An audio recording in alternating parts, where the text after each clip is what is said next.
Yeah. how did you transition? I want to know how what inspired you to transition from music into the ministry. I was brought up in ministry, so really it was a transition back. So as a kid, I was a childhood musician where I was in church, anytime the church doors were open up until the time I was probably 14 or 15 years old. So that was just imparted into me from childhood. I was played piano and organ and choir directed and sang and did all of those things. And so when I finally, and I heard all the time, you're going to be in ministry one day. And I was like, no, I don't think so.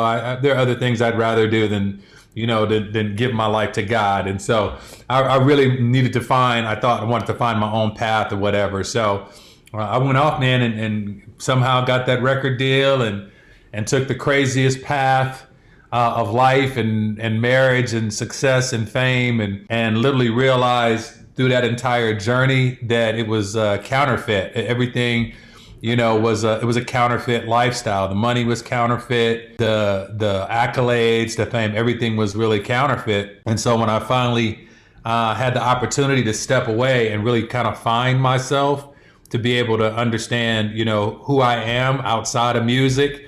Because if you live in a counterfeit lifestyle, dude, you don't really know what's real anymore. You think that cars, and this doesn't just happen for famous people. This is just for regular people. If you live in a counterfeit lifestyle, you can lose who you are. And so I had to find out outside of music who I was again. And I found out that outside of music, outside of picking up a microphone, that I was a son and I was a father, I was a husband. I'm a friend, I'm a giver. Like I had to know all of those things that helped me determine, that music doesn't make me, I make music.